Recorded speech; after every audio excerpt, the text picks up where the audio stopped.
we say miracles happen, and some of us think that happens a lot less often, and we try to ignore those things that miracles can happen. I'm not so sure about what to call those things, but let me tell you a story that happened to me and Marianne. I wrote about this story in the newsletter article, but that only has a small snippet of the story. And here is a fuller version. Many years ago, Marianne and I started a tradition when we started having Christmas with missionaries. When we're first married, so that we would contact a mission agency, and we would ask which missionaries would be in the United States at the near Christmas season, and if they had children, and we could provide children Christmas gifts. And we did that for several years, and one of the years, we met this couple who were ready to just go off into mission work in Guatemala. They haven't gone yet. They were still raising support, and they were ready to go, and we had dinner with them. And over the years, we kept a relationship with them, and they kept visiting. And this particular story that I'm going to tell you is related to that missionary, but it takes a 3-year time gap in between in the story. The first part of the story happens that we've done a number of things with them, and then one of the years they came and they visited us. They had left the mission agency that they had joined, and that brought them to Guatemala, because as they saw the street children who are drug addicted and who are suffering in the train stations and bus stations around Guatemala City, they couldn't simply continue their mission work of bringing missionaries down for short term and seeing the kids and the poverty.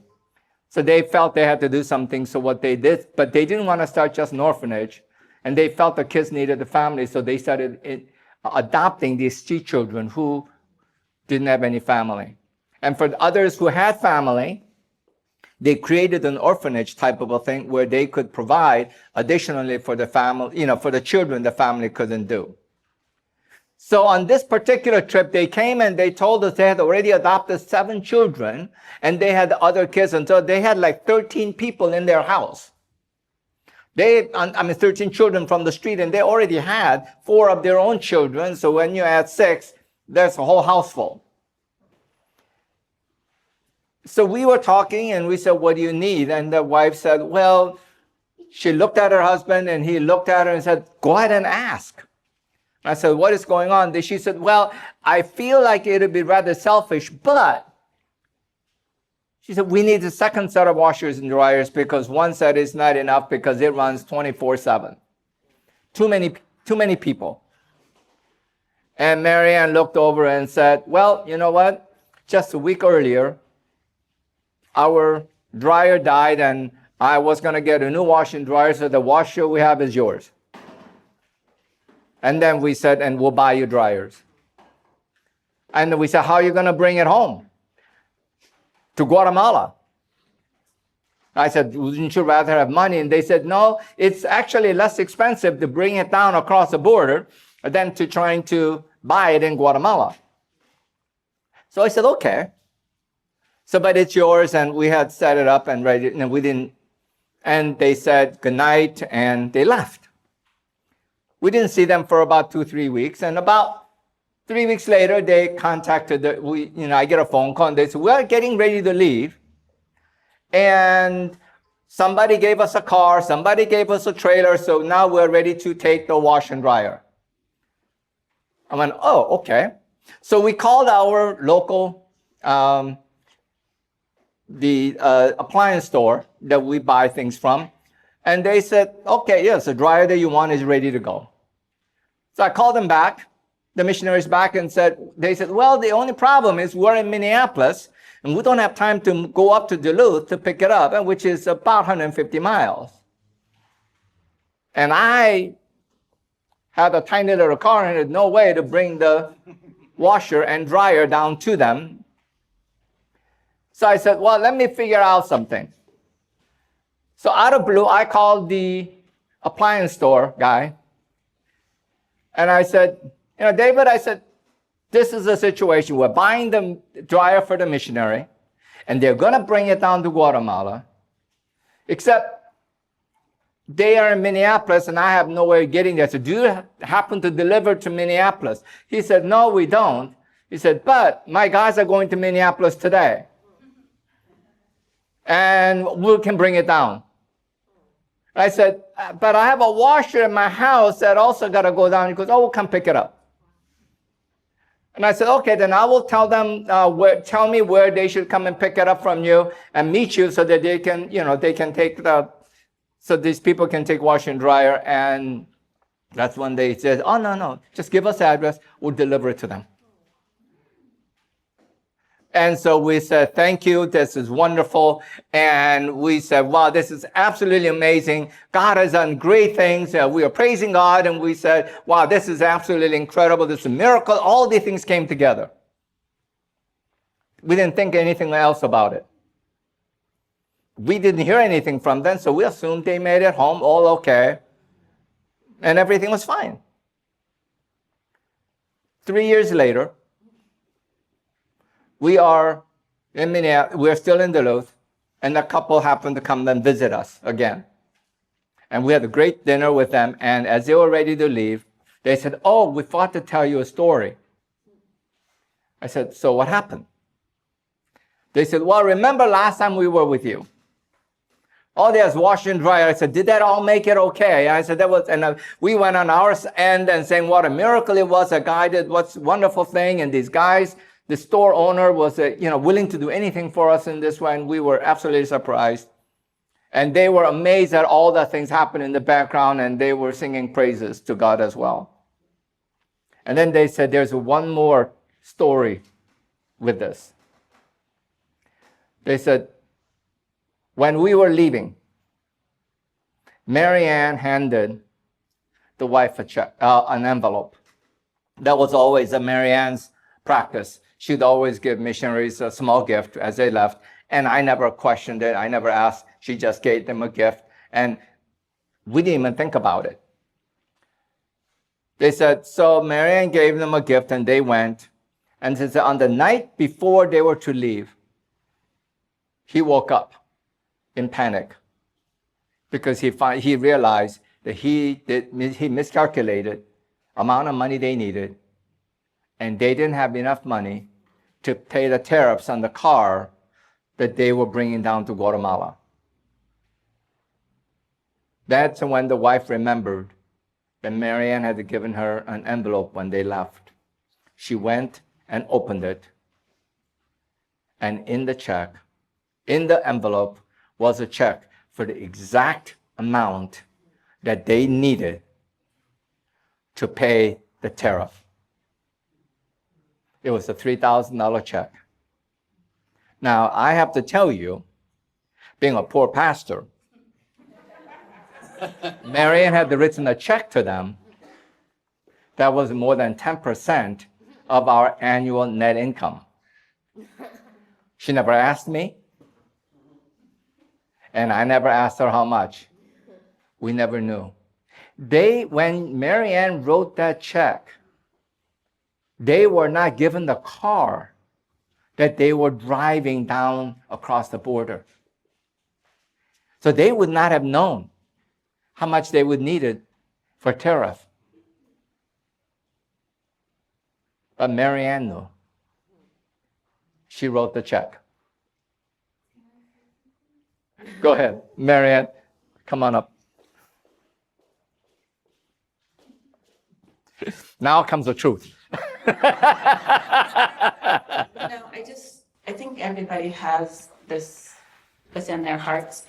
I had always desired to live a life of faith and this was a prayer that I had in college, because I really, really wanted to know who God was, and I really wanted God to be real in my life. And I had been a missionary child in Brazil, and I had seen amazing things, and I wanted that. So every time I wrote the check, it was always a prayer before I wrote the check. And so that day, when the number came back higher than usual, I was a little shocked and I was a little scared. And then I remembered my prayer that I had always prayed in college, like, I want to live a life of faith. I'm going to write this check. Never knowing we would find out that it had been what they needed. Thank you. We didn't know for 3 years. Now, just in my defense, Marianne usually asked me, how much we should give them. In this particular incident, she did not ask. And I'm glad she didn't. Because I am not so sure. I would have been like in the story of Laban saying, can you wait 7 to 10 days before you go? It's also important our kids are wearing hand-me-down clothes. Right. We're wearing clothes from Target. We are talking about this today because it's just like in the story, the Bible story that was acted out in a dialogue. We don't always see the work of God that goes before us. When we see it, we call it's a miracle because it is something that is unexpected. The missionaries call that a miracle because they had money that they were sitting on in their Bible, they didn't know that they had it. Not until they prayed in panic.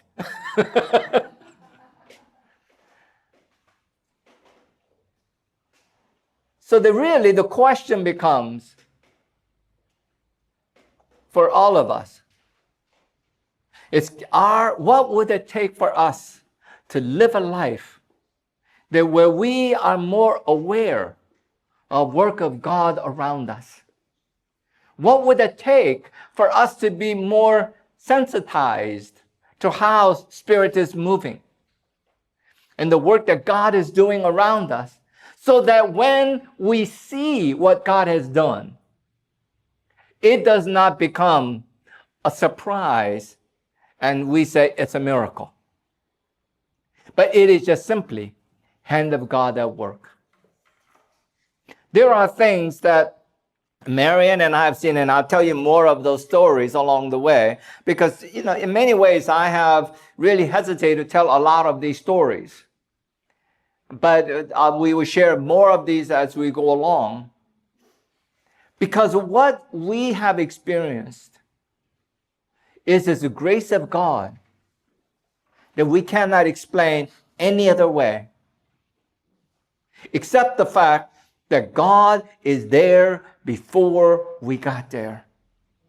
That God had acted in a way that revealed God's will when we didn't know it.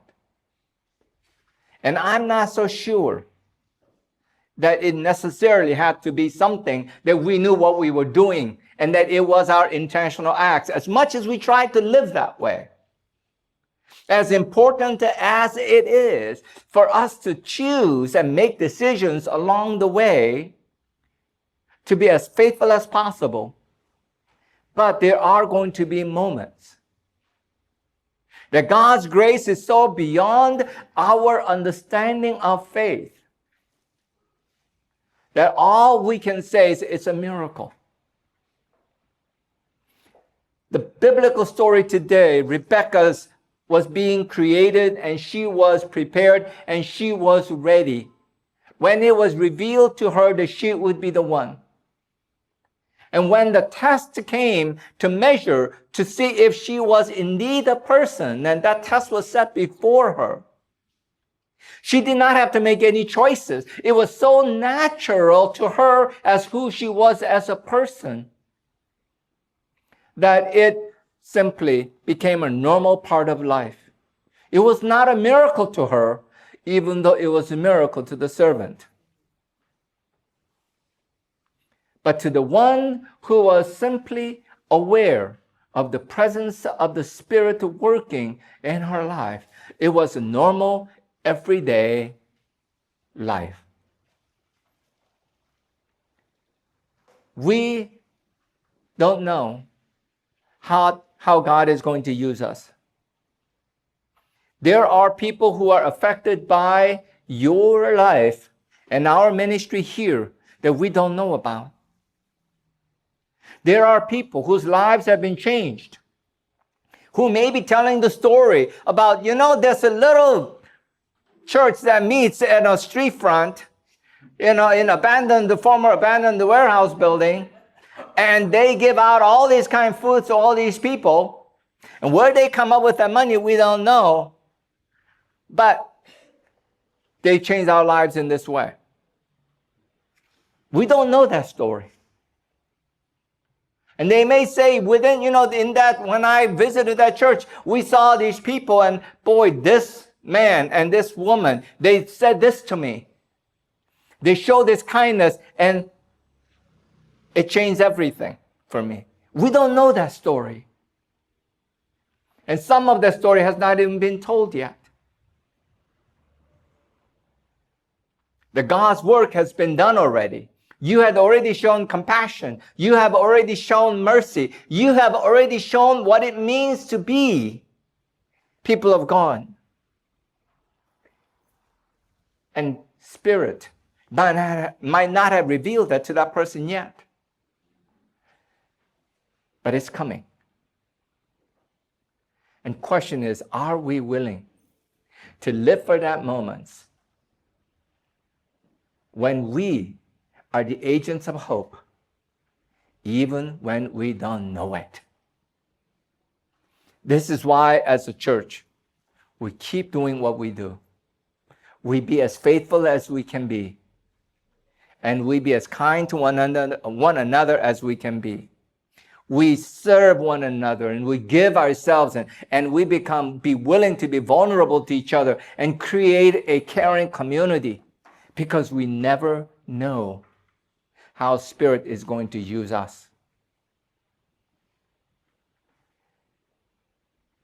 The New Testament text tells us,